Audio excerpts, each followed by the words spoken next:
I smoke, yeah. Nigga, I burn the marijuana and they won't book me for that. See me on the streets, here they come, here they act. Stroll around the corner, friends in the hood with a gas. They won't book me for that. Won't beg me for that, Undercovers come up to me, ask me for crack, not protect and to serve. That's provoking and act. They won't book me for that. They won't beg me for that. But the man in ties, they just look at me back. I burn the marijuana and they won't book me for that. Is it the rich that is mean or the ways that you sat? No, the pigmentation of his skin, he's black. Like they won't book me for that. No, won't beg me for that. Ain't just speeding, I'm doing my limit. Can't be taxed, it's illegal. System structured, so you can't be rich. God is breathing mustard. My brain's blue from the smoke. Ponics, human product. Illusions false light, they call simulate. The devil used man to try to make life, cause God didn't tell him, condemn him, felon. God gave us the seed to reap for these, but Mother Earth is full. So in the mean, I burn the marijuana and they won't book me for that. See me on the street, say they come, here they act. Stroll around the corner, hands in the hood with the gas. They won't book me for that. Where the good people at? Motherfuckers come up to me, ask me for crack, protect and to serve. That's provoking the act. They won't book me for that. They won't back me for that. But a man in ties, they just look at me back, cause they think I'm black. Nah, man. Bruh. Something like that. Marijuana, you will call me. I don't know why they always on me. Only thing I king for me. If you stop us, we put it out calmly. Officer, where's your authority? Don't lead a national on her land or his seas. How I love the sense of me. Bonnet I tell, no grabber in my weed. We check out the stems and seeds. Rolling while I'm rolling, that's a regular tendency. No man beat the NC. For me some bubble roots or some ganja tea. I tend to drag for my enemy. Envious bad mind with the jealousy. But I'm the nothing, we are the remedy. Chef in Zanga pit, we mastered the recipe.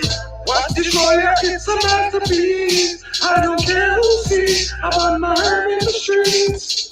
The push pen is always on me. Few times the pussy them try swami. Intelligent tone. I tell them calmly, I'm MIA, more superior army. My what you say, might rub me wrongly, matter in me eye. I bear yam beef, and I even brush me teeth. Me want me some beef, and I get a slippery bun, me get drunk. Marijuana and they won't book me for that. See me on the streets, here they come, here they act. Stroll around the corner, friends in the hood with a gas. They won't book me for that, won't bag me for that. Undercovers come up to me, ask me for cracks, not protect and to serve. That's provoking the act. They won't book me for that, they won't bag me for that.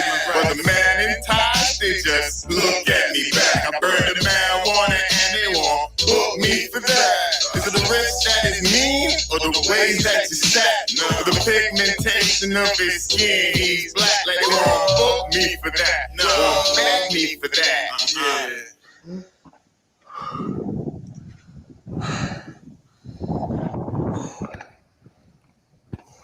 Whew. Fuck me, that was intense.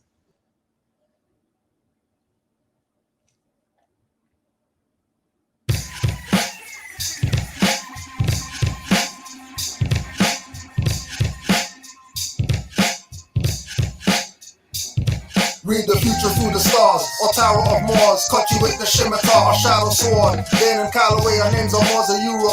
Black and Indian, say lion, and selling you hope. Dirty Moors tell you MST obeys religious. Replace Jesus with Drew Ali singing hymns like Christians. Emmanuel I said be a human rights reader, but Ross play games in Moorish Jalabias. You Wapians know the dog gave him circle 7 lessons. Then culmination of more than 360 questions. Hebrew Israelites are Moorish, Zionist Jews, but have the mothers in the back of tabernacle rooms, praying to the patriarch when ark is the womb. Reincarnated Drew Ali, written on given soon. Drew Ali reincarnated is also Father Muhammad, claiming the prophet, but he's all of my profit. $sign odds, 10 grand for a package. King of the Moors, smearing feces, that's so savage. They're not against me, but against Drew Ali. They're not adjective like black collar or Somali. Jumping over Negro and say more means blacks as nigga leaders with scholarship off track. Should face a firing squad with lies like that. BLM leaders, mansions, every state on the map. No guilt or remorse. They face on billboards, but police victims in courts at the status quo wards. Mothers mourning, hiring civil rights attorneys. Most of them are not worthy and job turkeys. Make you march and picket. No one sees you like midgets, no matter how hard you fidget. Choked out for 10 minutes. Been dead for 7 on your highway to heaven. They get off with the wrist slap, but not charged like a felon. You can't see what I can see. You're blind, baby. You're blind from the facts. You can't see what I can see. You're blind, baby. Your mind is so black. You can't see what I can see. You're blind, baby.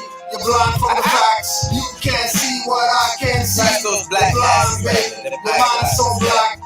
You said me and with her? Been there, done that. Sounds like you want me going back to being black. Dead carcass, a dead status, same difference. All in experience. Blacks getting shot up, but more make them shut up. Double cup, that's protection. Every man to a nation. Negotiate for what? When you have the Constitution. I'm an ethnic world, what? You need permission? Not prohibited, privilege. Like somebody's kid, I guess that's the way we live. Nah, free national standards. I'm nobody's bastard. Land, air, water.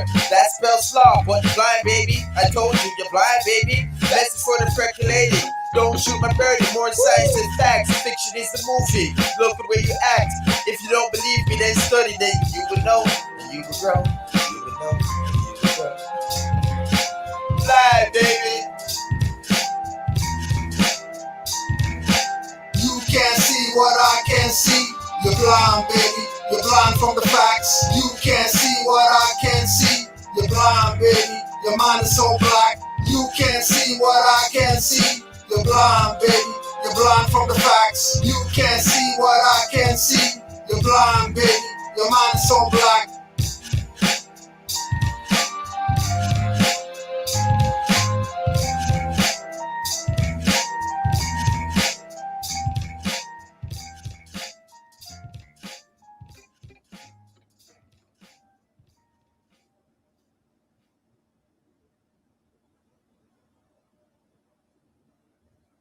In December 2008, legendary investor Whitney Tilson explained to 60 Minutes anchor Scott Pelley that there would be a second wave of the U.S. mortgage crisis, but nevertheless, the stock market would soar. Soon after, stocks started the biggest bull market run in U.S. history. Then, in March 2015, Tilson appeared again on 60 Minutes, this time with Anderson Cooper, and revealed a huge scandal at one of America's largest home improvement companies, Lumber Liquidators. Soon after, the company's stock price fell nearly 80%. And that brings us to today. Whitney Tilson, one of the most famous former hedge fund managers in America, who's appeared twice on national television to explain major financial news stories, is stepping forward again. But this time, he's not waiting for 60 Minutes. Instead, he's revealing the full story here first. Tilson has met with President Clinton and Obama, attended Warren Buffett's last 21 Berkshire Hathaway meetings, and spoken at the country's most prestigious business schools such as Harvard, Columbia, and Wharton. And today, he's going public with details on what he calls the biggest economic and financial story in America that almost no one is talking about. Tilson says the recent convergence of two incredible new technologies will soon dramatically change the value of homes and real estate all over the country. Put as much as $6,000 a year back into most U.S. families' bank accounts. Force the radical overhaul of the tax code in almost every city and small town in America. Transform the energy business, the insurance industry, and parts of the healthcare industry. All while saving millions of lives and making early investors a potential fortune. Why should you pay attention to Whitney Tilson's latest big prediction? For one simple reason. He has one of the best track records in America when it comes to pinpointing the most profitable stock market moves. Consider, he called the exact day Bitcoin would peak in value, and the exact hour marijuana stocks would start their big collapse. More recently, just after the stock market bottomed during the coronavirus crisis, Tilson said, "This is the absolute..."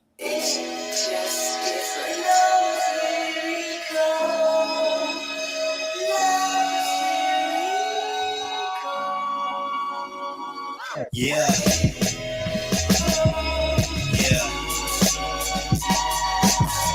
Grand rising. I looked inside of my temple, became enlightened. I bring the fury, no Tyson. It's Ali Khan-Pay. I'm focused on my duty. I'm here to master the day, so make way for Prince Ali. I channel my chi. We part in the sea. And just like my mother's brother, I came from a thunder. I came up straight out the gutter. I bring down lightning and thunder like Thor's hammer. But I'm low-key when I strike. I'm piercing through the toughest armor of a night. I'm rolling up that Mafi leaf. Give me the light, no Sean Paul. If the body is the temple, I'm a Taj Mahal, never fall. We the rock of Gibraltar. Why the hell would we falter? We not under oath. Oh, he the GOAT. Well, I'm coming for the throat. He out of line. Death to the dark priest. Sincerely, the kind of cons. 3 trimesters of greatness pop. This more is science, this ain't pop. I recollect, applied, and perfect. It wasn't long ago, I was calling collect. In a maximum facility, now I got humility, unmatched ability, give me serenity. Virgo, Pisces, Taurus, my true trinity. The infantry, perfecting symmetry. Wanna float in these waters and check your density with show efficiency. Are you complacent? You gotta look within and answer that statement. You gotta say I shade when liquid hit the pavement. Containment, master your impulses. So far with the hypnosis, we smelling like hemp roaches, maintaining intense focus. I ain't with the excuses. If I look within, you find out where the truth is. I'm setting on my square all day. Student gets in street, Moors don't play. You talking colorable, man, fuck what you say. I know the Constitution is in my DNA. I know I'm a Moor, it's in my DNA. And I'm the true American, it's in my DNA. Got my fans in my turban, mother's DNA. I do it for the nation, activate your DNA. As I walk down the street like a street Moor, I'm looking for some food, fuck the meat store. See, once you get the truth, your body fiend for more. I study, get the bookstore. I study, and I want some more. I came out the womb, I'm not made of straw. I navigate the sea, I demonstrate the law. And I ain't speaking on that color shit at all. I'm a Lodio, Islam, I want it all. I dip in mine with the scimitar, don't be alarmed. I'm on my square, shining bright, that more's a star. Wake up, sun gaze to the morning star.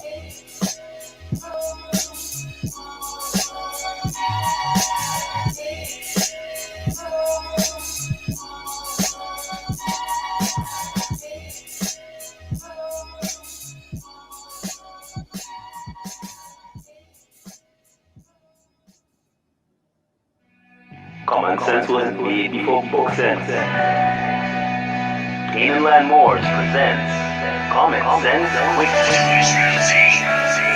Legendary, bury me in the North Gates Cemetery, February the 4th days. Son of Mary, they ahead of my born day. Independence and law makes it another lost case. With case laws, we break them down like Jericho. Keeping all my lions tamed, I'm Chris Jericho. I'll keep a mask on deck, I'm Rey Mysterio. Fake pandemics announced over the radio.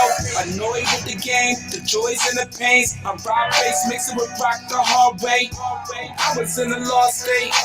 Prophets told me up right, brought me to a lost gate. Cooking like I'm Salt Bay, rapping like I'm Denzel. Malcolm X, Deja Vu, Roman J, Israel. And over Quality in plain sight, but people still can't see it, so the snake's still showing up. Stakes still high, so the race still going up. Warriors of the North Gate, we not slowing up. Born in the manger, sworn to be savior. Walk through the valley of the shadows of the death, dipping slavery. Looking for light, the book of Genesis. Astral plane entrances, invoke the nemesis. Abstract images of Past life's kicking in, danger, running for your life, finish him. Morris Omar, key man oracle, using trinity powers, decipher allegorical, lost and metaphorical, holy books are metaphysic, facts like a dirty more or a Drew Ali critic, calling him Thomas or Walter and get your face caved, or cut like a close shave, drowned in my brainwaves, squash my heat waves, activating Kundalini, Abyssinia invaded by Mussolini, Selassie I in exile, reptile in Genesis, niggas appearing real, all I see is false evidence, they are feminists, stomped on by elephants, more like go prejudice but want Moorish benefits, when you feel the pull magnetic resonance,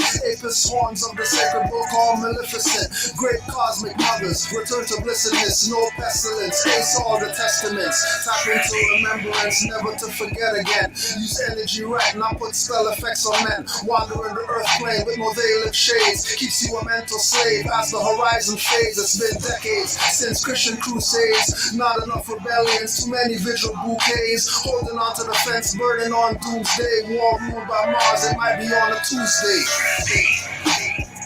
Canaanland Moors presents Common Sense and Quickie. What we do here is we add some common sense thinking to everyday situations or comments that may arise. Want to give it a try? Peace. Islam. Honors to all the Moors worldwide.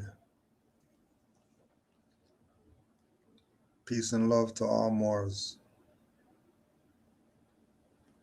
Honors to the Prophet, Noble Drew Ali.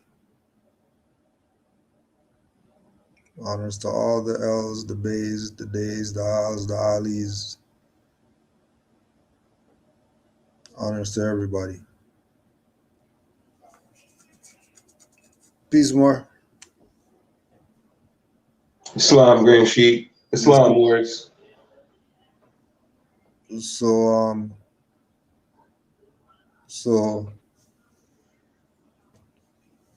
how do you come up with our friend today? Let me just get his picture.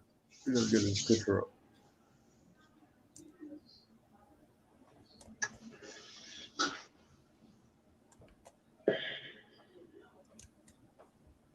Yeah, there, Mark? Yep. Now, yeah. You got his picture up already? No, I'm about to pull it up right now. Okay. Now the brother that that's coming up here, the reason why I found him was because, you know, over the last couple of months or whatever, there's been information coming out slandering our prophet. So I wanted to know who was doing this. Because, you know, like, not my prophet. My prophet would never do such things. You know, so I wanted to go find the origin of all of this slander and where it was coming from and how it came about. So what really happened was the Grand Sheik, I was telling you when you were showing your video the other day about this what gave me my clue. Like, okay, this is where I can start at. When I saw your video, you were showing somebody yelling back in the day, which I thought the video was from the 20s of people complaining, about the struggle that they're going through or whatever. So I'm like, oh, there's videos of our people back in the 20s. And I'm like, oh, so there was people around the time the prophet was around, you know what I mean? So like, I know there's other information with people out there that was around the prophet. So I'm like, I put those two together. So there had to have been people around the prophet whose information is still out there that I can just type in and find, and that would sell out my prophet. That's how I was able to put it together. And it came to,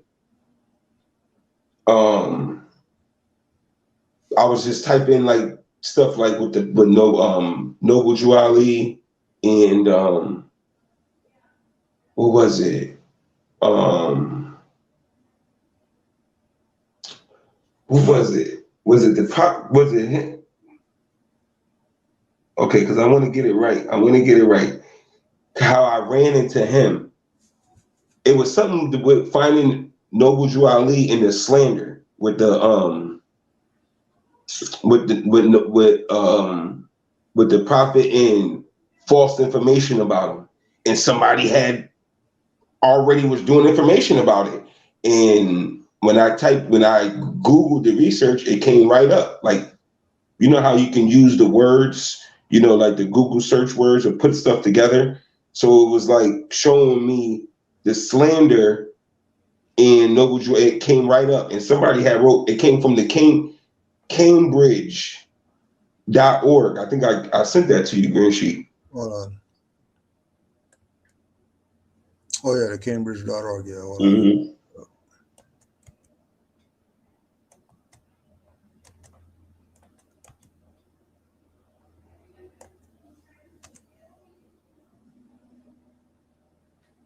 To the section 2, right?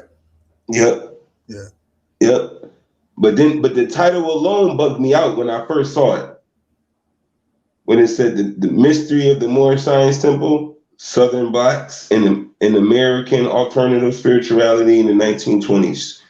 So I said mysteries of the Moorish Science Temple. That was different.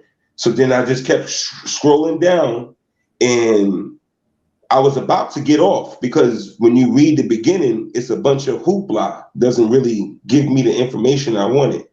But then when I kept scrolling, the whoever wrote this article starts telling you the whole origin of that slander, talking about Noble Drew Ali was doing voodoo, that the prophet was had women in his harems, that it's a list of stuff that he puts in there. If you can scroll down. Oh yeah. Yeah, we could just read that.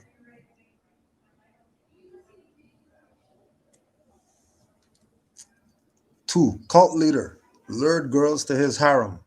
Chicago Defender, March 23rd, 1929. Dewey R. Jones. That's how I found him. Right there. Voodoo rites of the jungles in odd contrast with background of the city. Chicago Defender, December 10th, 1932. Bontemps and Conroy were the first to have built upon the Chicago Defender's reports to depict Ali as a charlatan. Read that part again, Green Sheet. Bontemps and Conroy were the first to have built upon the Chicago Defender's reports to depict Ali as a charlatan, his followers as bewildered country bumpkins. See, this is the origin. This is where it came from, right here. Right here. These are the people right here. This is when I said, oh, these are the people. And what bugged me out, because when I was reading their names, even though we know it's always going to be your own, but when I Googled these people, all of those, Conroy and what's that name with a B? Beauchamp. Yeah, him. Bontemps. Yeah, Bontemps and Conroy and Roscoe, this guy, Hugh, they were all of them was Moors. All of these people are dark skinned. These aren't Europeans that are slandering our prophet. These are all dark skinned people. They were all dark skinned. And what's his name? Roscoe. What's his name again? Dewey Jones. Dewey Roscoe Jones. Right. Dewey Roscoe Jones, who worked for the Chicago Defender around the same time that the prophet was on the scene.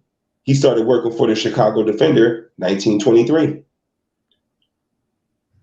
He was the one that first wrote that a cult leader in girls in his harem. This is Dewey R. Jones.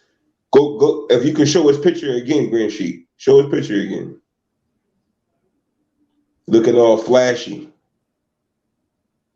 Look at your boy. Got the pose and everything. He's the man. Just like them sellouts do today. got the polls and everything.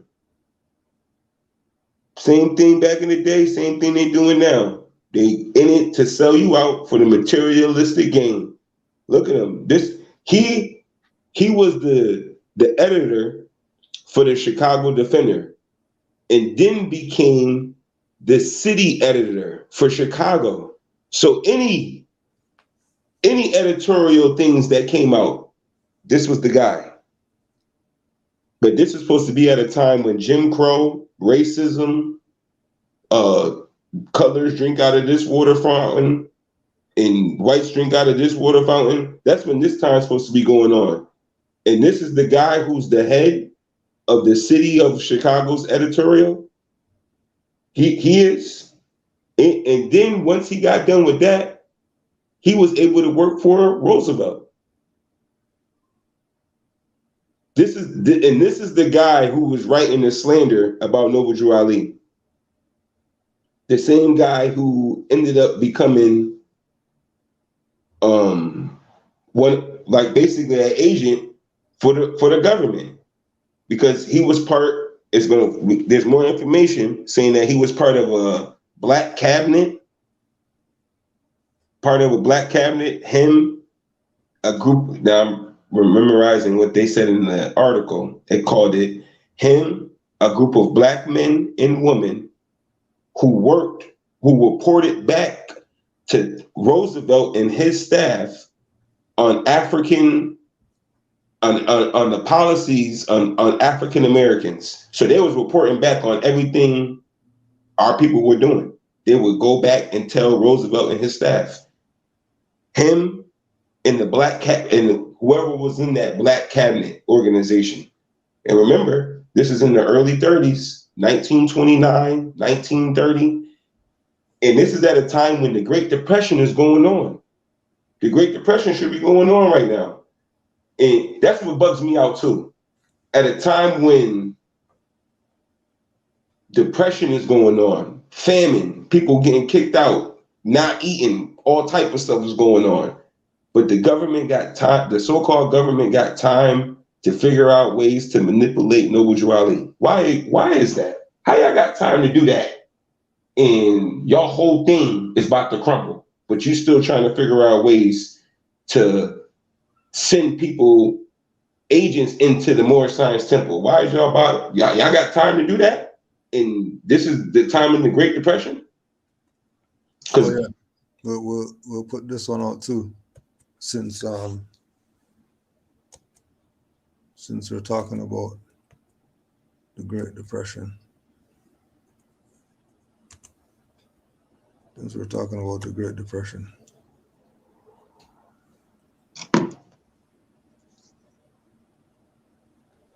This is an excerpt from Peter Moon, Montauk Book of the Dead.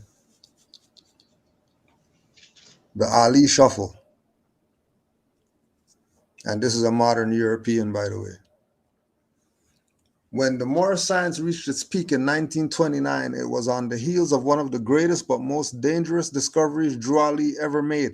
In 1928, Ali attended the Pan American Conference in Havana, Cuba, where he enjoyed broad recognition from a host of other countries. They were, of course, recognizing his sovereign status as a Moorish national who was representing the ancient empire of Amexem. Keep in mind that other countries had no reason to fear Drew Ali or what he represented. It was at this conference, however, that he received a document which was to change the face of Moorish science forever and would eventually lead to what is known as the Great Schism. That is the name the Moorish community uses to refer to the dispersal of Moorish science into different groups.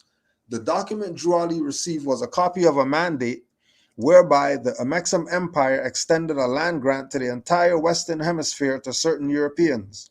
I have not yet seen the document, and its exact contents are highly mysterious, yet its ramifications literally turned the United States of America upside down. Essentially, it leased America to a certain party of a particular number of years, not unlike the way China leased Hong Kong to Great Britain.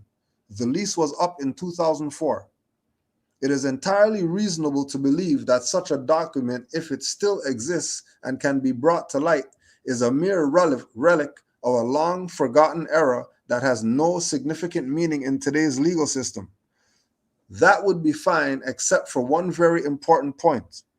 If you have truly studied the detailed legal history of the United States of America, you would understand that there is more than a little truth to the prospect of there being such a document. Why? The entire legal history of the United States is predicated on such a proposition. What is known is that Secretary of State Hughes from the U.S. government attended the Pan American Conference and was made privy to this mandate. So were several other heads of state. As a result, a closed-door conference between several nations was held in Geneva, Switzerland, and a labyrinth of series of discussions and negotiations began. The Geneva Conference went on for some 5 years, but records are still kept sealed to this very day. It is known that several international banks called in their loans as a result of this potential legal threat, and the stock market crashed in 1929. Several countries, which included the United States, Portugal, France, and Spain, declared bankruptcy in order that the relevant powers could buffer themselves from any potential legal claims.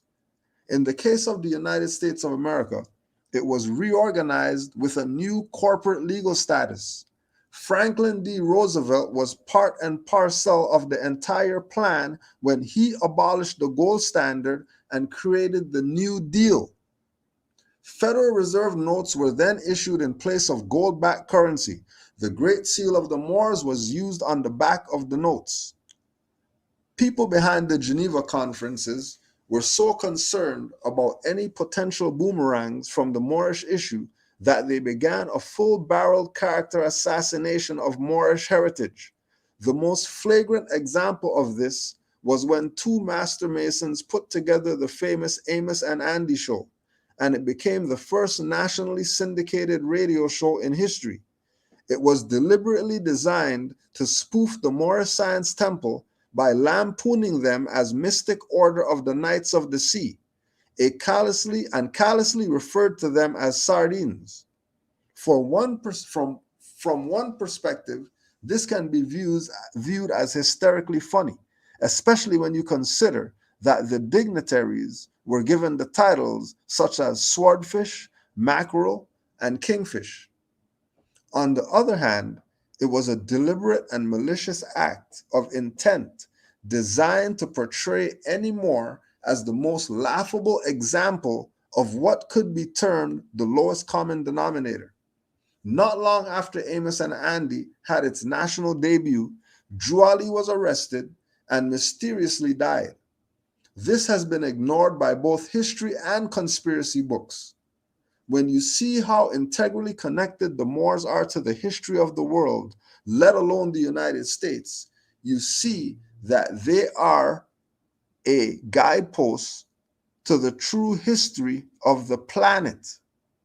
This is the lamp of illumination, the hermit's lamp of the tarot, that the secret societies have long paid tribute to in their writings. By reason of our social conditioning, it seems utterly preposterous that the old Moorish Empire can have an actual court of law legal claim in this country.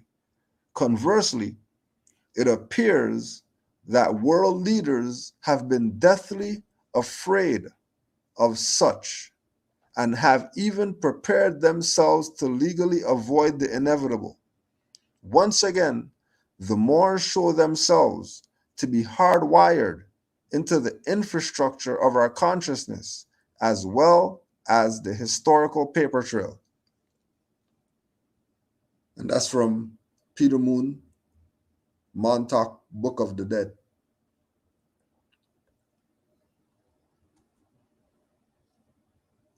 Peter Moon, Montauk, Book of the Dead.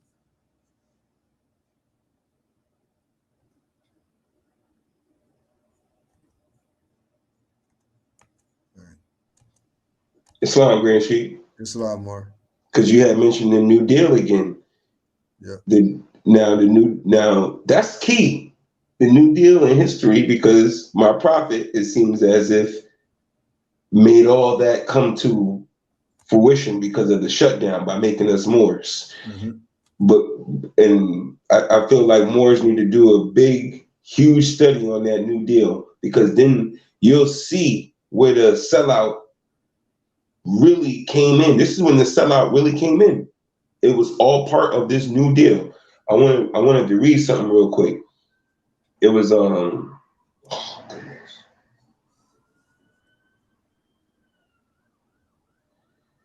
okay, this is coming from an article that I just found about the New Deal and Roosevelt and so-called African Americans. It's called livingnewdeal.org. It says, furthermore, President Roosevelt, quote, appointed an unprecedented number of African Americans to high positions in the federal government, such as Mary McLeod, Bethune, Lawrence Oxley, and Robert C. Weaver. Several of these appointees formed an unofficial but important adversary group, the Black Cabinet. Many went on to become civil rights leaders. See that? All these civil rights leaders making them people march and picket, singing "We Shall Overcome" and all of that stuff. All of that came part of the New Deal, which was counteractions to what the prophet had set up and did, according to Peter Moon. He even tells you they basically was setting up all of this stuff to counteract what Noble Drew Ali was able to get and seen when he went to the conference in Cuba. Yep. And then they're telling them that, and they're putting it as if the New Deal is just about getting rid of the gold standard and that's it. No, not at all. Not at all. This was the set up foundation for Negroes to sell out. When you look up how much the New Deal was part of, now this was just for one section of the New Deal. They had different programs. One of the programs was that your boy Roscoe was part of. Forgot what it was called. Something with a W. That program alone got $7 billion. $7 billion, and it's 1933. Public Works. Public Works. Yeah. The Public Works. They started off with $7 billion. This is in 1930 to 1933. And I was telling the Green Sheet, that was that American Dream stuff. That was when they were starting to pump the American Dream, the big house, the white picket fence, go to school, get a good job. You know, you can become prosperous. No, that was the New Deal. That was part of that, which closed in 1944. So your grandparents who still try to promote that dream, they still trying to hope and promote the New Deal. That's been done since 1944. Ain't none of that happening. The big house and the white picket fence dream, you being successful in life, working hard, going to college, that all stems from the New Deal, which was counteractions from what Noble Drew Ali set up with us having our nationality back. Yep. And they still don't get it. They still don't get it. They still trying to go do it the counteraction way. They still doing it the counteraction way. The big house and the white picket fence. No, that was a setup. Part of the New Deal. It's, what did he say?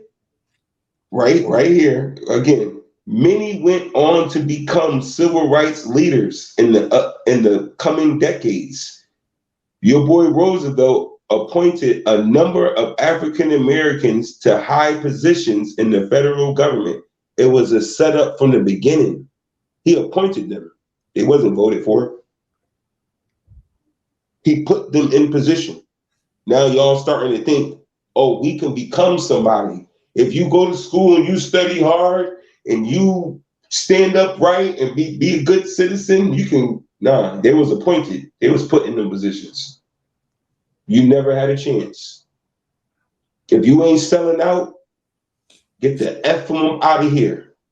That's what they looking for. Yep. And then that goes to the same thing going on right now. That Yep. if you don't get the poke,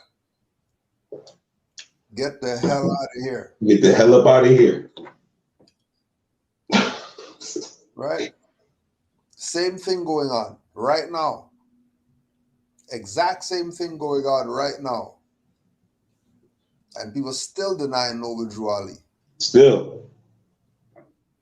When they still have the operation in play that they used back then to destabilize us from taking everything back.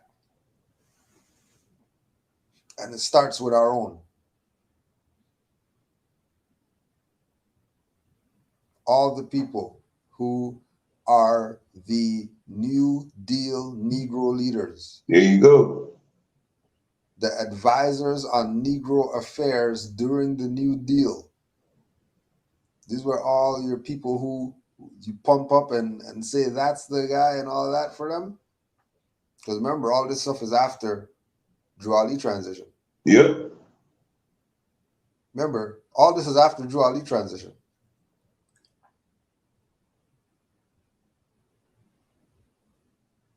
This stuff was locked down. It was over.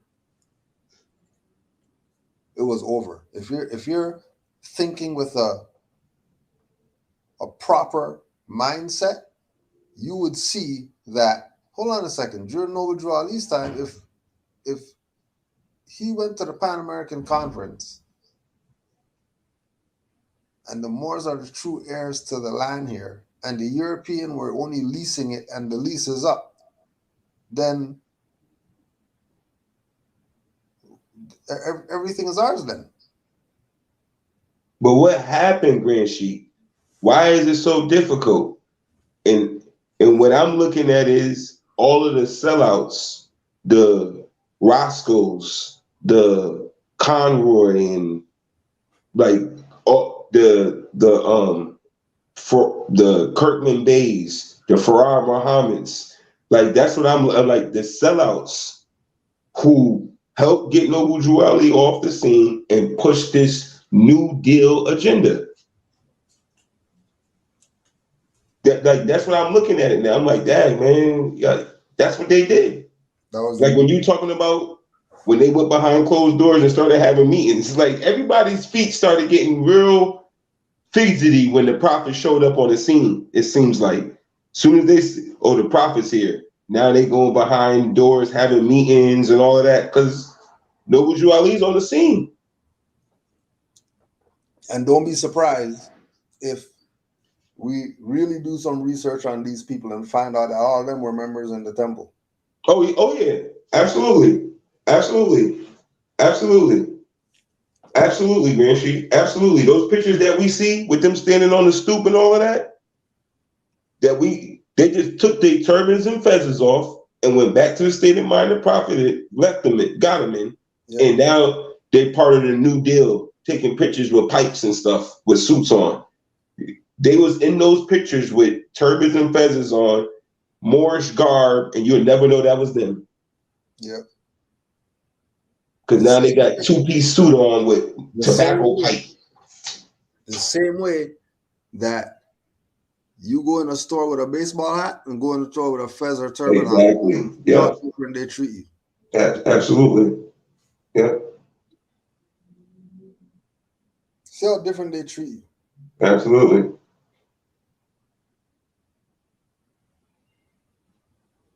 This stuff is we're not in this situation as a people because of some white man did something to us.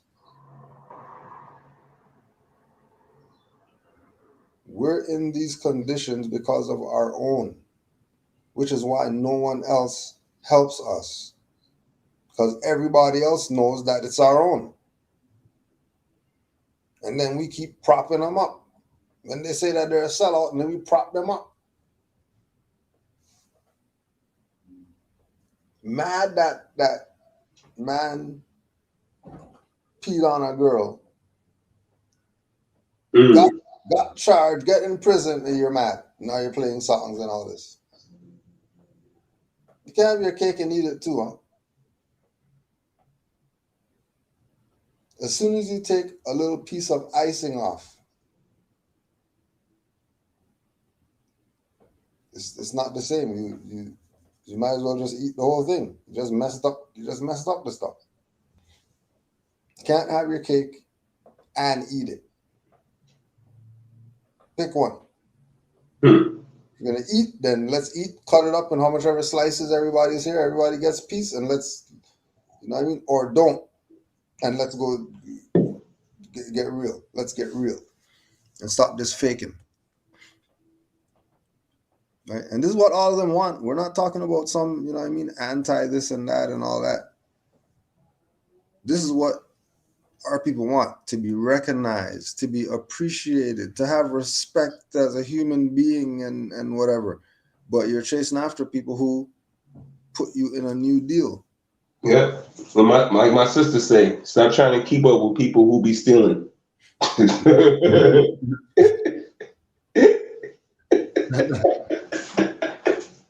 You getting all fancy and dolled up and trying to be next top model because you see somebody who be stealing. They stole everything they got.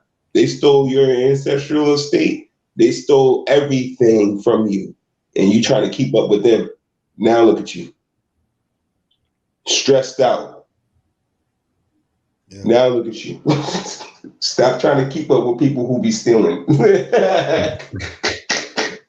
That's a good one. Right?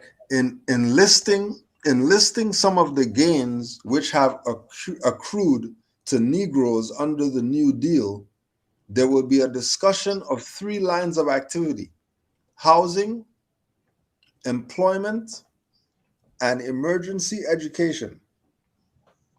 These are chosen for this discussion because each is significant in itself and all represent a definite break from the status quo in governmental activity, method, and policy.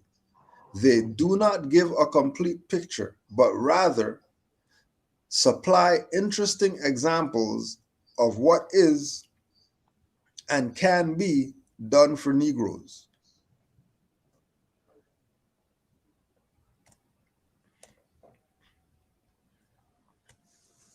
Remember that, just like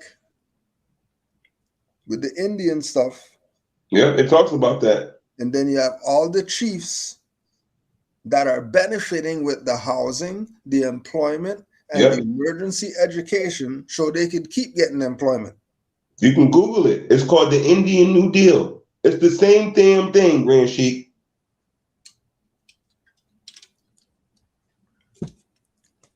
What? It's the same thing.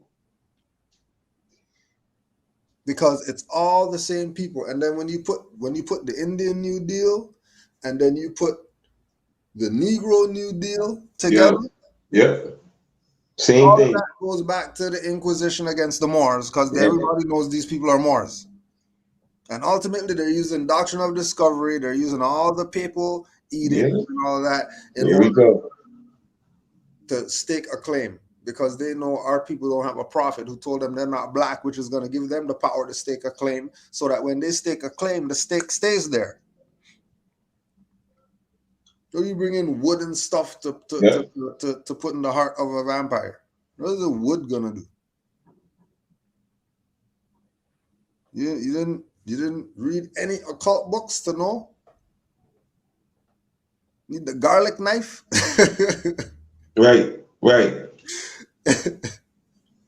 But Grand Sheik, like you mentioned, it's the same papal inquisitional practices that they're carrying on to help carry this mission. It starts off with, like you were saying, the Inquisition.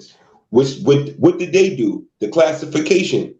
When the so-called Spaniards came here, first thing they want to do is what? Call them Indians. They're savage people. They're barbarians. They're Negro, black, colored, classification. The whole thing of the Inquisition is based off of classification, the race concept. That's inquisitional practices. That's classification. That's why when you keep saying, oh, they racist, you're participating in inquisitional practices soon as you mention it.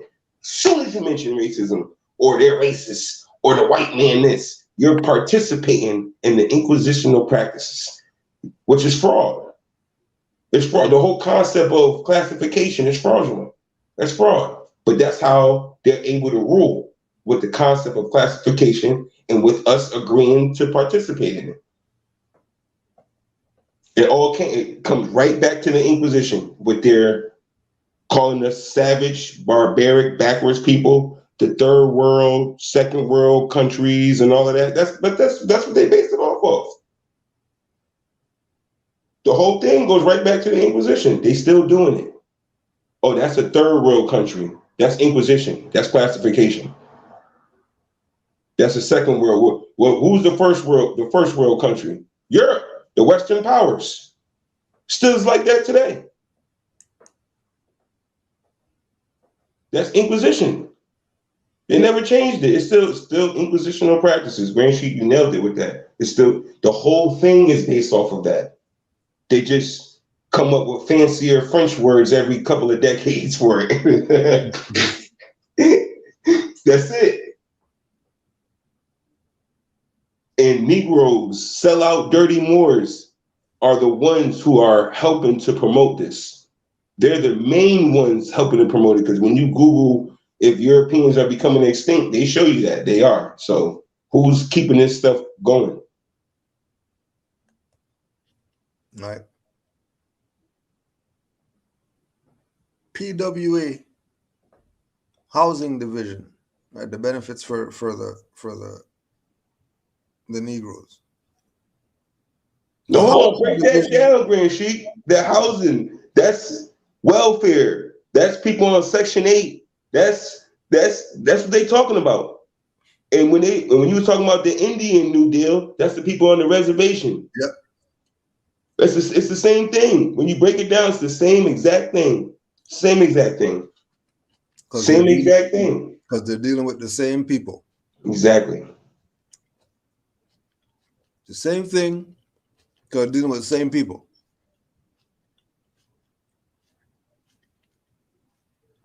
And these people are Moors. Yeah. That's what it's always been against. Us making that claim. Anything, they'll let you do whatever else. Don't think you got away with something because they let you do it.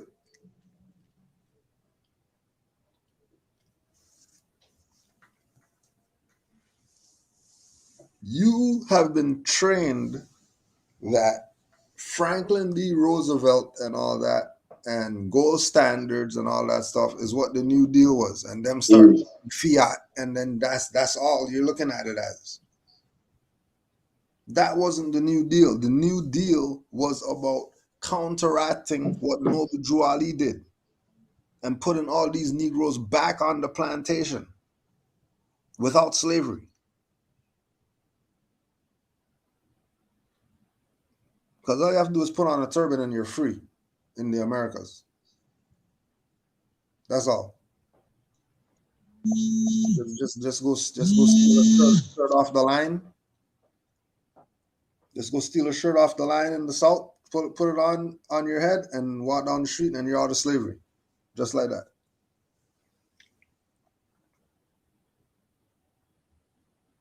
Just like that.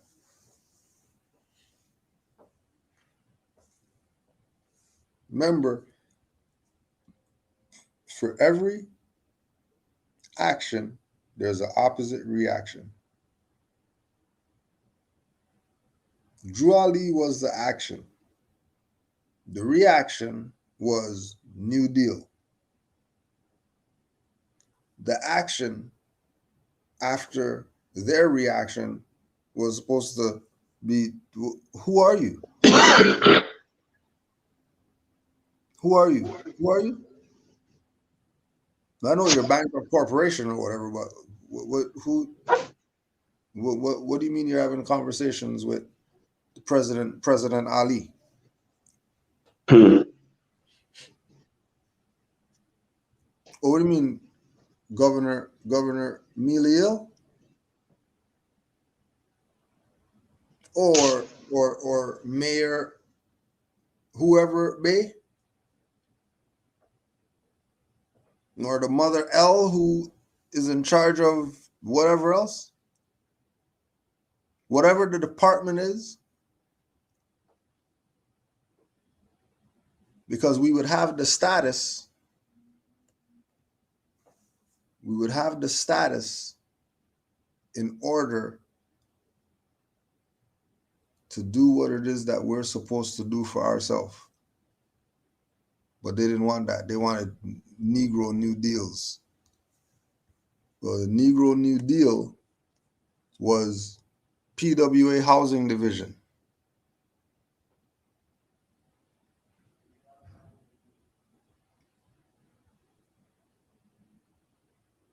Negro doing construction on the Negro slum areas.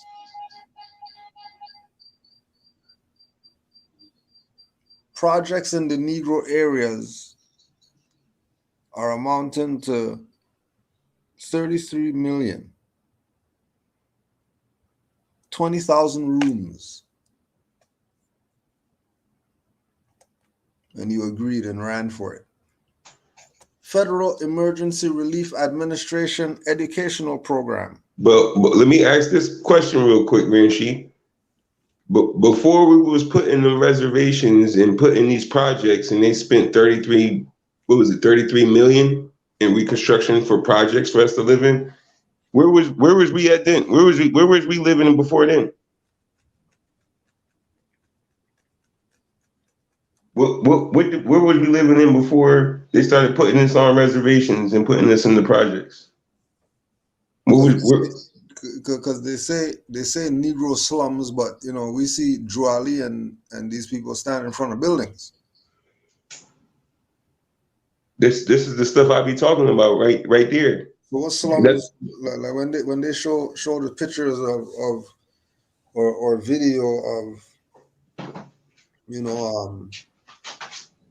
60s, 70s, and all that stuff, and that's what we have in our mind. That's not what the reality is.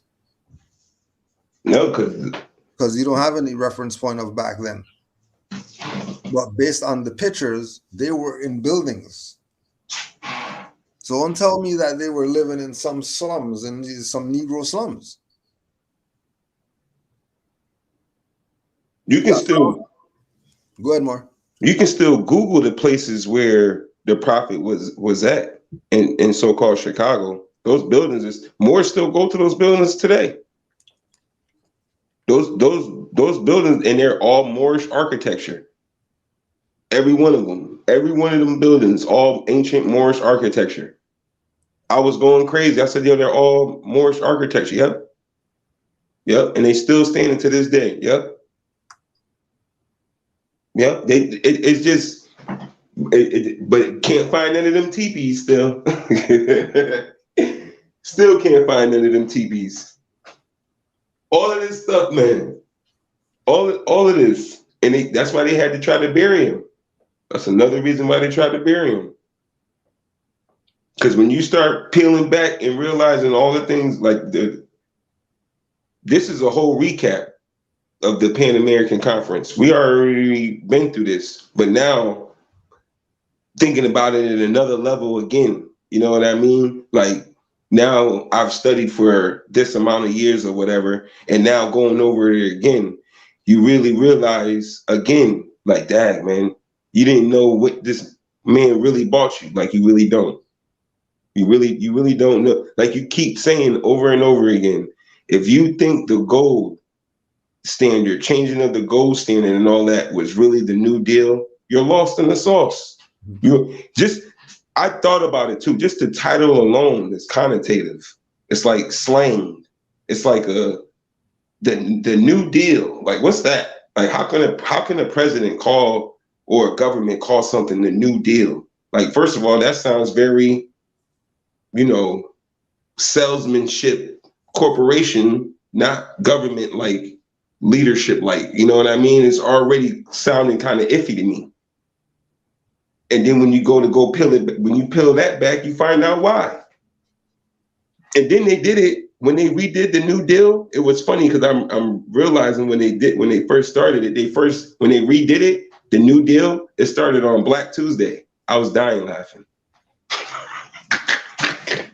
Black Tuesday. They redid it on Black Tuesday. I was like, yo, you can't make this stuff up, man. You want more than that? You can't make this stuff up. If you need more than that, we got problems. Federal Emergency Relief Administration.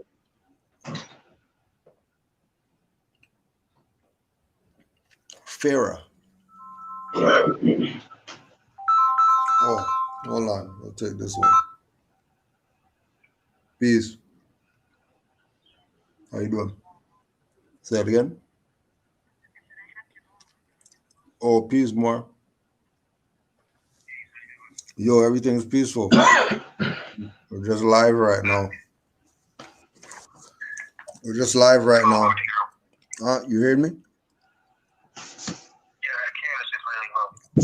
Yeah, just say Islam to the Moors because we're live. I know there's more pressing matters like connecting with your family right now.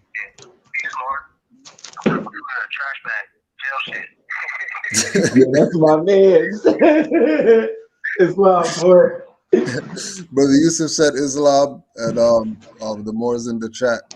The Moors in the chat said Islam. Peace, Juju. Yeah, yo. So do your thing. Stay strong. You already know what it is. I got the letter and stuff.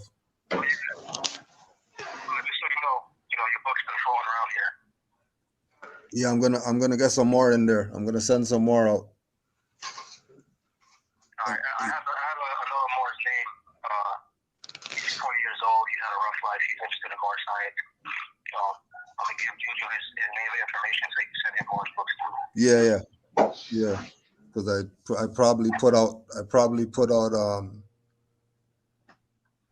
maybe like last week probably four packages just like that. Just Moore's in there, chaplains calling, send Qurans, and that's where it's at. You know what I mean? But the Moors send their hashtag every day, all day, free the Moors. And that's all Moors everywhere. And just know that we're rooting for the Moors. You know what I mean? Nothing's in vain right now. Nothing's in vain. Nothing's in vain. It's we're just sending you strength so you and those other Moors could get back home and be with your families again. Because this is absolute madness that's going on right now.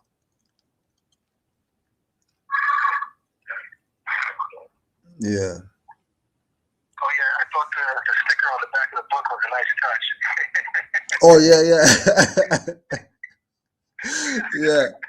Yeah, that was Khalifa Media, you doing her rebranding. You know what I mean? Doing her rebranding.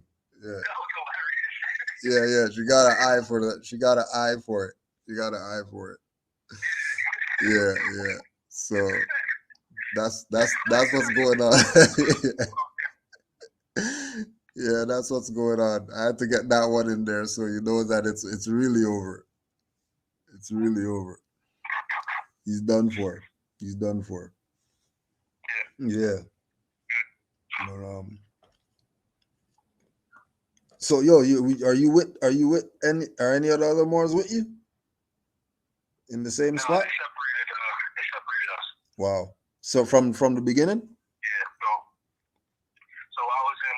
Well, first of all, they had us in 3 different jails, but then they had Lucha and myself in D-Pod, and then they they also had Rob there, and they took Rob out, and they put Connell in, but they put him on the second floor, so we didn't really get to talk to him that much. And they said Lucha and I to the hole, and they basically said, because at one point in time, and I think I wrote it in the letter, all the Asiatics on the block was coming to my room. Yeah. Talk to me about the case and more science, and we had just a bunch of information just flying out. The House resolution, the 14th Amendment unconstitutional, George Washington's letter. We had that. It was a whole temple in jail. Yeah. And they didn't really like that too much because there's also workers, so people that hand out the tablets, people that hand out the food, and basically all the workers were Asiatic, and all the workers were coming to us. So it was kind of like they really couldn't have that. So they said I was part of some group demonstration. Sent me to the hole for a few days, and then they moved me. And then they kicked Lucha out of this jail. Because that's just what happens when you try to help people. And they sent him to a different jail that's more strict. Yeah. Yeah, there was a so-called Puerto Rican CO that was making Lucha beg for his food. And he said that, Lucha made quote-unquote Puerto Ricans look bad. And, he would feed him. And this is in the hole, so this is we're already in a restricted unit. We already know God shit. And he was making Lucha beg for food, and he was feeding him 30 minutes after everybody already ate. And they had to go around to each cell and hand everyone food. And there's 64 cells. And they let him last. Well, this particular cell let him last. They made him beg for it. Messed up. That's crazy. Yeah, so tell them more to enjoy their freedom. Enjoy their food. You don't gotta fucking beg for it. For real. And enjoy your oven. You don't gotta cook in a trash bag. Crazy. Yeah. Just sending energy and strength, bro. Cause yeah, when I get out here and I'm off this recorded line, you're gonna hear there's gonna be a bunch of stories. Yeah, I know. It's gonna be off the chain when you get out. It's gonna be off the chain. It's gonna be a problem. Because I got 5 minutes. Yeah, we'll build. But I got the stuff, and I'm gonna get some more stuff out momentarily. All right. Not that you're trying to stay in there or whatever like that, but I'm gonna get some stuff sent out. All right. Juju, peace. Give thanks.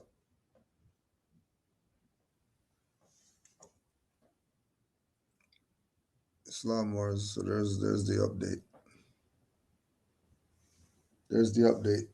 They're in there, and people just want to go home. Some BS now. Just like the stuff going on out there, mass stuff and all that mandate. Royal Canadian Mounted Police talking against it. You know what I mean? So all the Moors who are on their game, if you're on your A game, your meditation A game, send the Moors some energy. Because even the dirty Moors have to see that this is just absolute madness by now. You still can't be rooting for the colonists still. In the beginning you might have got excited, but at this point, you can't be rooting for the colonists. You can't be saying that he's right still. No way. There's no way you could say that he's right still.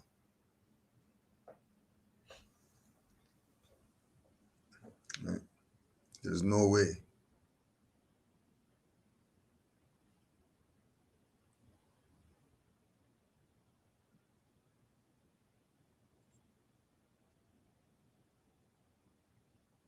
That's just absolutely criminal. What's going on to all Moors who are going through some madness with these people.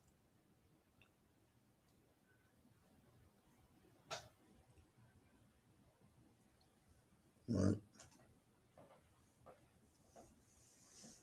Yeah, they don't like certain vibes.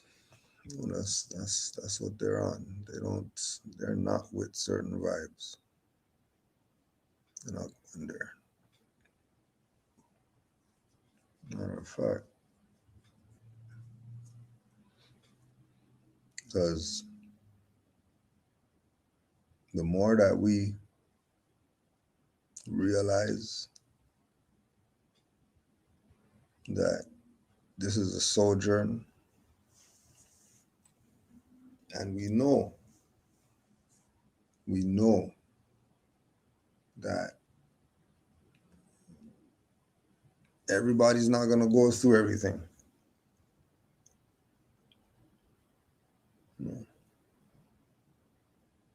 There's going to be certain things that you're not going to be able to experience. But the things that you do experience, always try to find the good in it so you're never disappointed. Always try to find the good in it. Keep you balanced. Always try to find the good in it. Find something. So you already know.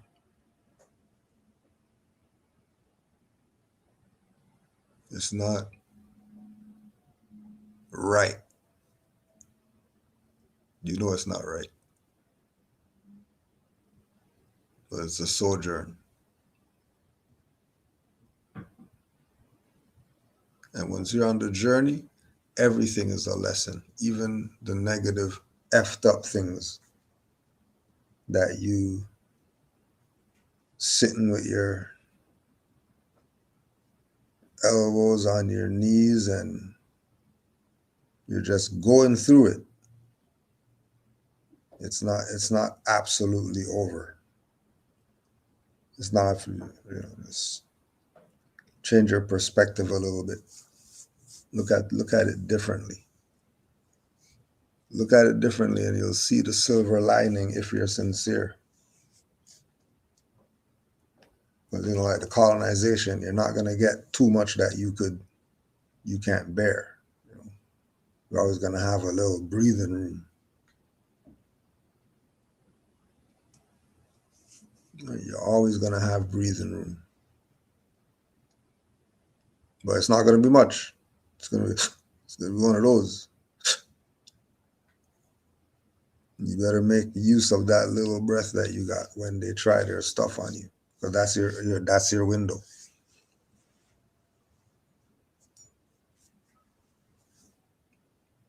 And if you miss the window and it's 40 days, 40 nights before another window, then take the lesson in that. Take that lesson in and feed off that. Don't feed off the negative stuff that's been going on. Why me and all this stuff like that? Don't even go there. Don't even go there. Of course you. Who else? Who else is supposed to go through this? Who else?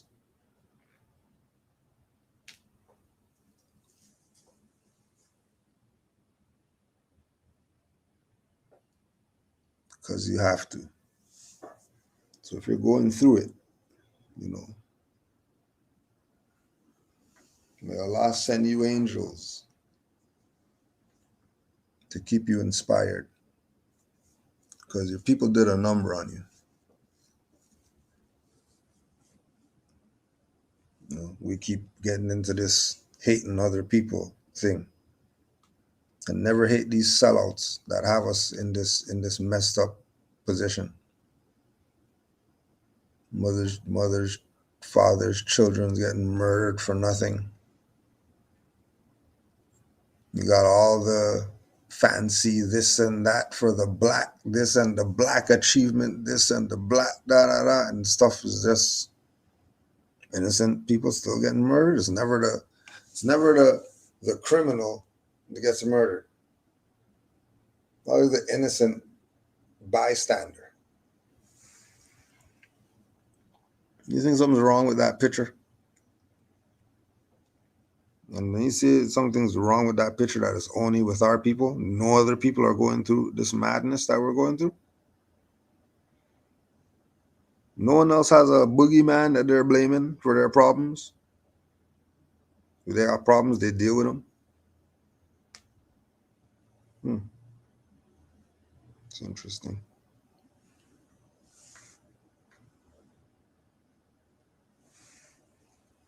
It's interesting. And remember that the whole damn sellout,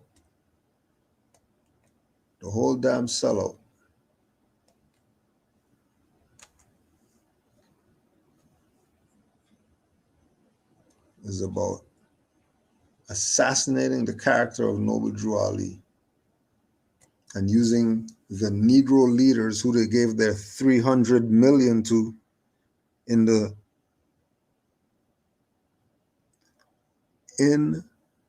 the 30s. These people have been paid off.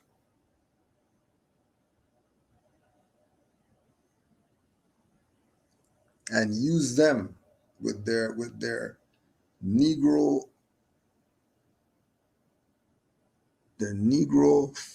backed by their master status.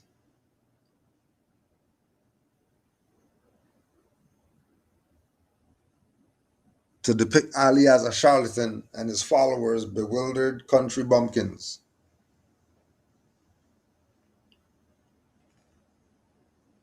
Originally published in the 1940s, this journalistic rendition of Ali's teachings and life has remained the primary source of information on the Moorish Science Temple before 1930. Although it is rife with hearsay and contains many inaccuracies. Bontemps, Arna, and Conroy, Jack, Any Place But Here, 1945 and 1966. See also Fawcett, Arthur Huff, Black Gods of the Metropolis, Negro Religious Cults of the Urban North, and Fraser E. Franklin, The Negro in the United States.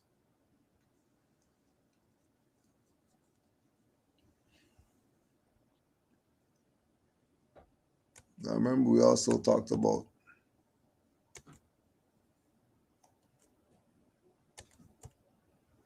the sellouts being in the Black Cabinet. And the Black Cabinet being them. All the sellouts who you're looking at today, that you thought they were for the liberation of us, all of them have an origin. Just like you're going to trace all the black group, whatever like that, and they have an origin.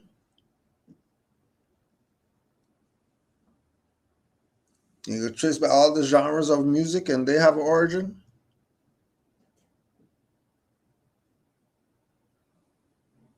All the stuff that you're looking at today for your liberation, its origin is with these people.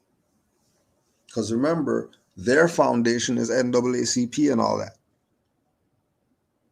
Which you better know that they're not in your favor if they're still calling you Negro today. They're still calling you colored. They're still calling you black, still.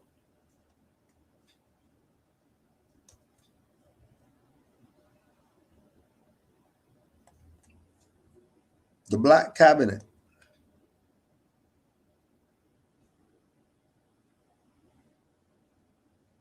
While Roosevelt did not propose specific civil rights legislation during his administrations, he did move to repeal particular egregious racial restrictions within the federal government bureaucracy, many of which had been initiated by his Democratic predecessor, Woodrow Wilson.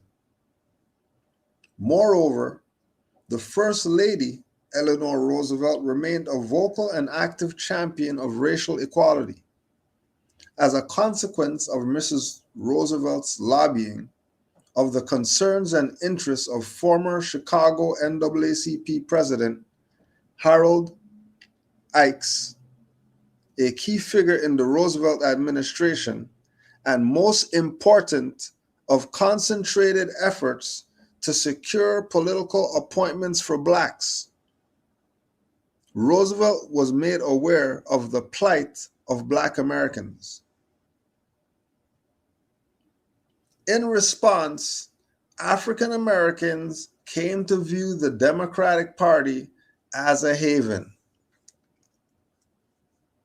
And that's why Noble Drew Ali told you to enforce the Constitution, because they're talking about Republican form of government.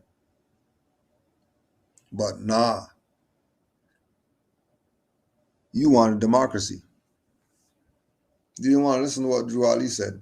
You want to do what you wanted to do. Well, guess who's paying for it? And then there's also a talented six. There's also the talented six. And guarantee you all these people were traitors. Guarantee all of them had some type of connection to the Moorish movement, to the Hebrew Israelite movement, to Garveyites movement. They had some type of connection.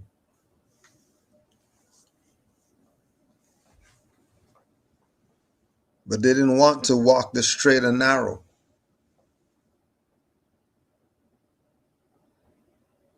They wanted the broad and paved.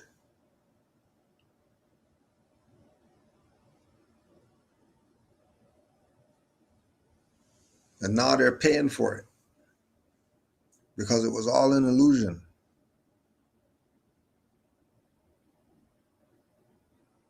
Because of King Alfred, which was 60s. I tell you, all these Negro leaders are going to be unseated at once. And none can be found. No leaders, any leader who attempted to take some type of position that was against the status quo, quote unquote, they eliminated them. They didn't play games with them. They eliminated them. That's how they were playing. Eliminate them. Because they already know that these people are imbeciles.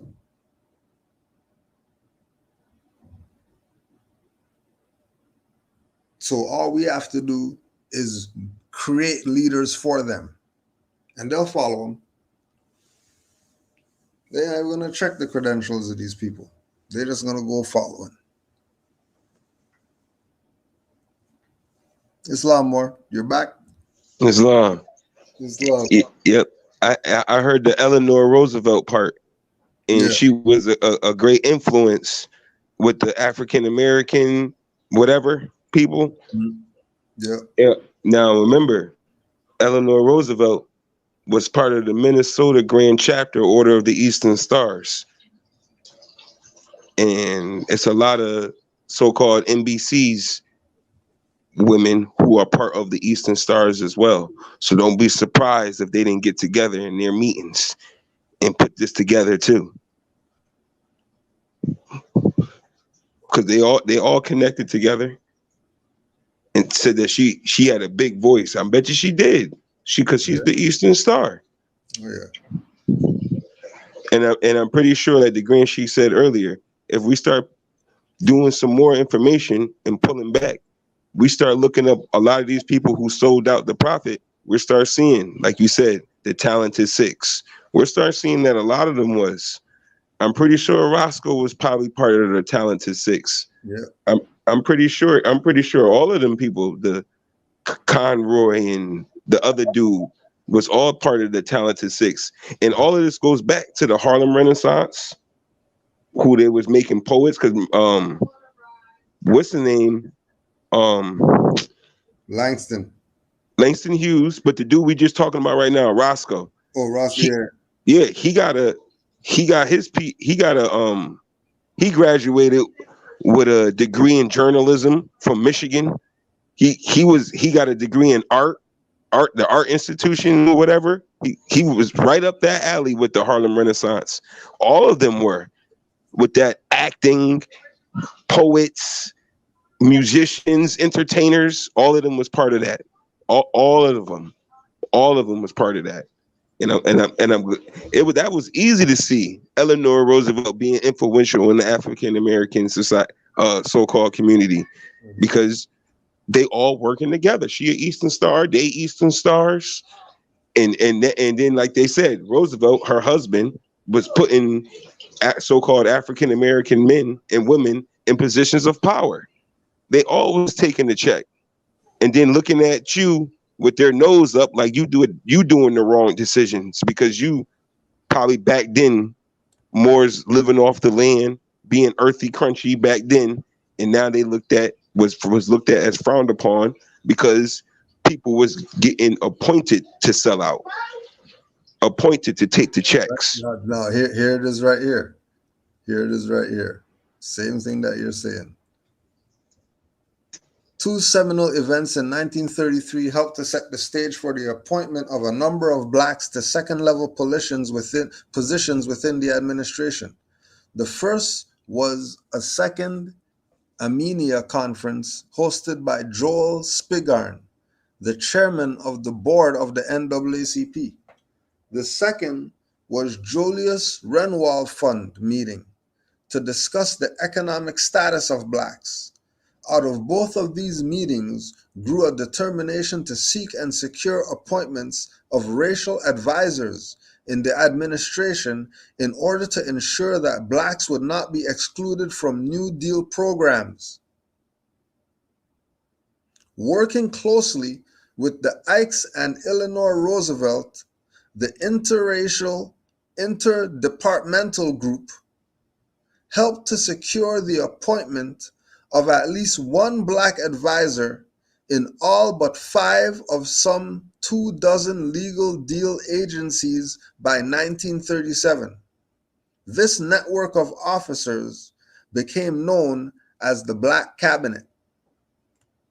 Appointees included people such as Robert Weaver to serve as Secretary of Housing and Urban Development. Mary McLeod. Hold on, Grand Sheet.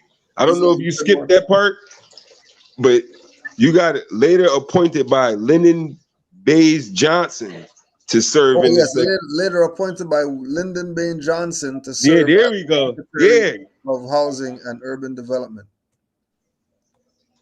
Lyndon Baines Johnson. Todd speaks as Lyndon Baines Johnson. That was one of the first guys I knew about. Lyndon Baines Johnson. That's the dude with the newspaper. Yeah.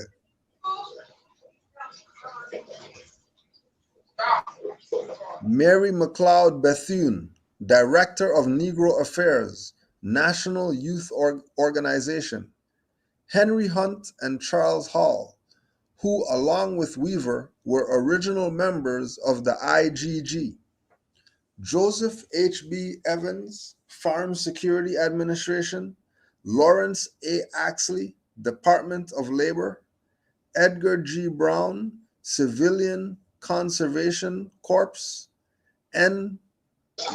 Robinson, Agriculture. Hold on, Grinch. Quick question, Grinchy. Yeah, now, when all of these so-called NBCs was losing their farms and losing their land back in the day, you mean to tell me the head of Farm Security Administration was a brother? That's bugging me out right now. At a time when when all of our people were losing their land and farms, it was someone that looked at like you and I, like them, that was helping get their stuff taken away. That was the New Deal. That's what they said. That was part of the New Deal. You don't want Drew Ali? Fine. Take all the traitors. Yep. You don't want Drew Ali's deal? No problem. No problem. Yep. Stuff over here. Dang, man, you can't even say, oh, the European, they took all of our farms away. Nope, nope. Joseph H.B. Evans, a brother. He was the head of the Farm Security Administration. He's the head of it. So he's the guy. He's the guy. He's the guy. And go see who he had married and who he got children with and see what they doing today. Remember Steve Coakley was saying that you need to go see who these people's children is. Bet you they're selling you out. Oh, yeah. Right under your nose, too. Yep. You're not even going to know. Like, oh, snap, that's it. Yep. Yeah, like, who was the, you know, the sister, the very light-skinned sister with the afro that was in the Black Panther Party? What's her name? You know what I'm talking about? Some more in the chat might know who I'm talking about. With the afro, very light sister. I think she had like a little gap or something. A little gap, right? Yeah. Yep. Her grandfather, I think his name is Emmett. No, something Scott. Something Scott. Steve Coakley talked about it. Her grandfather was the first CIA agent ever. First Negro African American, whatever, CIA agent. Before there was a CIA, he was the first agent. Her grandfather was Angela Davis. Yep. Yeah. Her grandfather was the first something Scott was, and she wrote about it in her book. They don't even hide it. And I'm like, oh, and she was in the Black Panther Party. Like, come on, man, this stuff be bugging me out. How deep this sellout really goes. All part of the New Deal. Well, what was the old deal? The Prophet. The Prophet. It was like the blue pill or the red pill.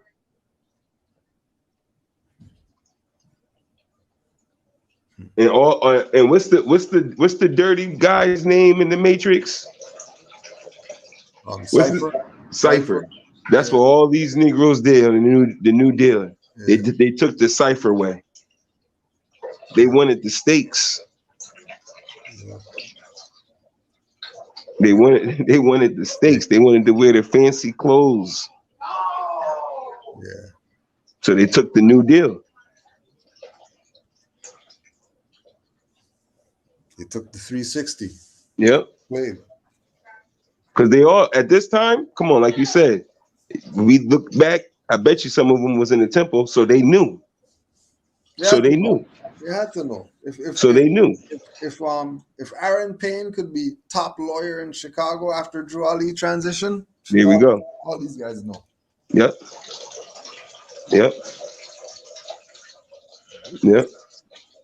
That reminds me of the Steve Coakley, the same guy who gave El Hajj mouth to mouth on stage when he got shot. He became head director of the CIA. And he was a brother. Ran right on stage and was giving mouth to mouth to El Hajj when he got shot. He became head director of the CIA. I was like, how the hell is this shit happening? You're like, how is this happening? How is this stuff happening?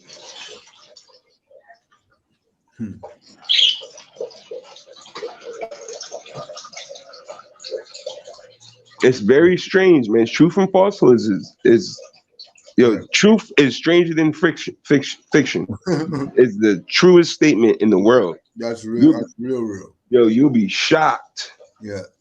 Like I used to tell my boy, you gonna run in that building, and we gonna find out when you go in there and okay, who was up to all of this stuff and who put us in slavery and all of this, and you kick the door down, it's gonna be you that you turn around in that chair. It's gonna shock the hell out of you. Leaning back. Leaning back. With the foot on the desk. It's gonna be you sitting there the whole time. It's gonna be you. And this is what he's gonna say to himself. Yusuf told you. Yo, told you. Told you.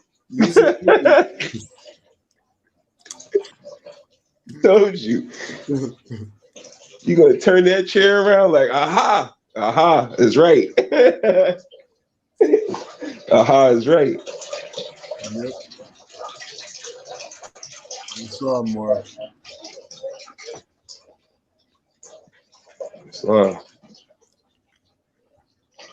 So watch out for the Roscoes. Oh, because those are the ones. They're everywhere. The Roscoes led to the demise.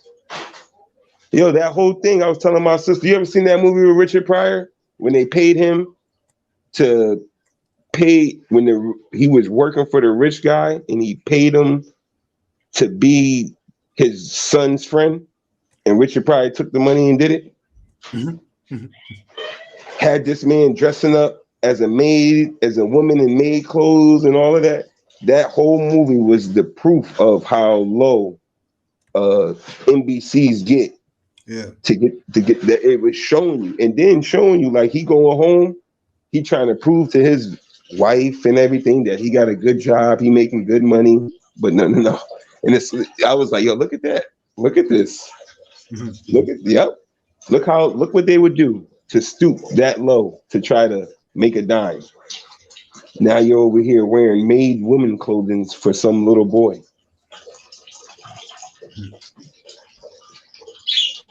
That's the new deal. It's a damn shame for them. Yep. It's a damn shame.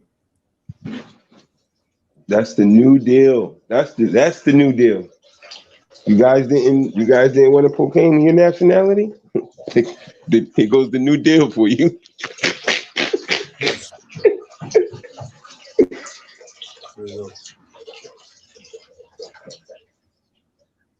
You thought it was a joke and unreal? All right, new deal. Here goes the new deal for you. Thought it was a joke and unreal. He told you. All right. The worst is yet to come. They said 3 years later, they said new deal. They didn't even wait. They did it 3-4 years later. Prophet was off the scene. They was like, new deal. That's how you know majority of those people who sided with Roosevelt was in the black cabinet, was in the Moorish Science Temple. You know that it's 3 years later, 3-4 years later. The prophet was in his early 30s. These people is all young. These people is all young. Yeah. These people all young. Ain't nobody over 45. Everybody's still young, doing their thing. Young. 3 years later, you 48. Young. And you vegan? Come on. These people was elite selling out. It goes back to the three people. What was it? 4 of them? 3 of them? And 2 of them took the money and 1 of them didn't? It goes right back to that. The New Deal. They took them to the vote and showed them the money. No, it was $7 billion. It was $7 billion.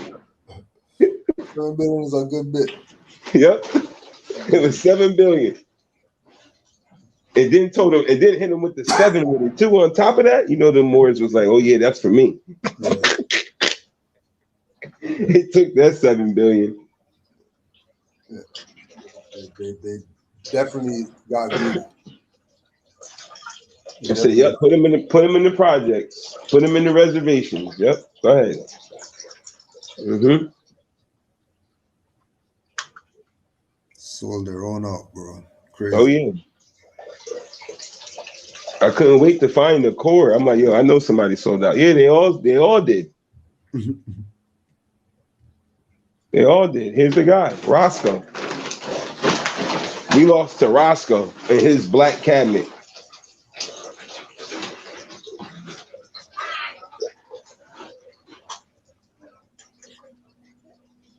Black cabinet. Oh yeah, that's what I wanted to say too. So anybody who promotes this information about the prophet, you know, slandering the prophet, any of that slander, we already know where the origins come from. Roscoe, the Chicago Defender, and the other Negroes at that time who was part of the Black Cabinet, who were reporting back to Roosevelt and his staff about our doings in our community. These are the people who brung down the Moorish Science Temple right here. You're looking at them. The fancy dancy people, same ones today. Said that, we were saying that earlier. The ones who got all the money and who say, we're going to show you how to get the money. Taking the pictures with the stacks of money. That's the Roscoe guy with the pipe in his mouth, legs crossed. Pipey. Yep. Pipey Slim. Pipey Slim was looking like. Yo, look at him. You know it. I got this. Like my father said, all the ladies. I was like, yo, look at you. That's the type of man he was. Look at this picture. Screaming, all the ladies. That's what they wanted.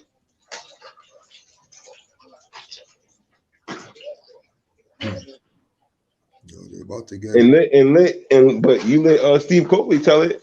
All of them was gay. All of them was that whole thing was just what he say. We're losing the war to pathological faggots. That's exactly what he said. That's exactly what he said. So don't be surprised if you've seen all of these people. They might be like the Moore said the other day. You know the movie the movie 300. These are those the hunchback guy who couldn't make it in the temple and got kicked out.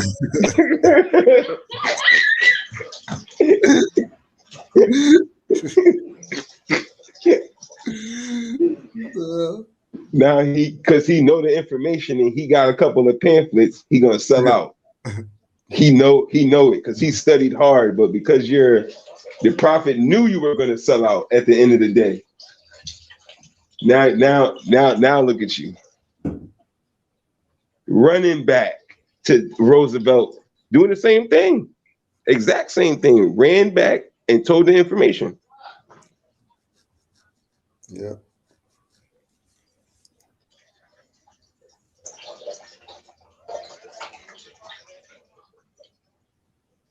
Anybody promoting this, the prophet had harems, the prophet was doing voodoo and any of that.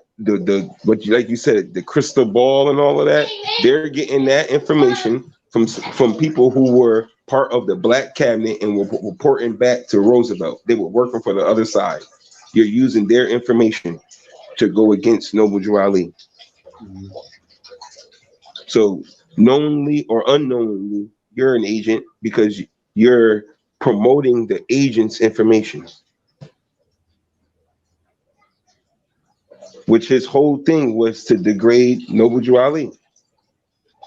Wow. And as he did that, he became more and more higher in rank. Yeah, like all of them. Yep.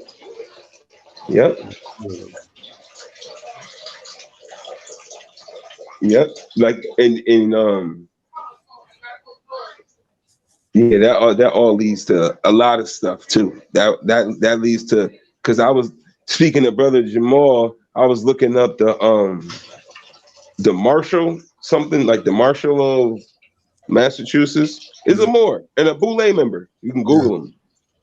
You can Google the Boule members in Massachusetts, and you can read all their backgrounds. They tell you all about them. One of the Boule members was my son's principal at his school, Dr. McFadden, Boule member, and a pastor and a principal at my son's school. He the pastor of a church and was the principal of my son's school. Boule member. You can Google them.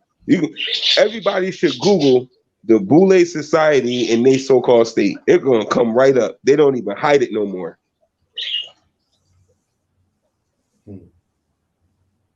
No hiding. You can Google them on YouTube. They be having their 69th anniversary parties, guest speakers, DJs. It's nothing. They proud of it. I'm like, yo, this is amazing. You know, and before I start getting mad and huffy puffy and want to do something, first thing I think about is Brother Taj. What did he say? I think you better take your cat and go in the house because they're going to harm you. Burn your house down. Yep. Burn your house down. But Green Sheik, I'm going to have to yield the floor. Yeah, more. We about to get off this anyways. Honors to all the Moors worldwide. Peace and love to all. And of course, supreme honors to all the mothers and honors to the Prophet, Noble Jew Ali. Hashtag free rise of the Moors. Free Islam. Moors. Free any more. That's behind the gate. I taste the peace.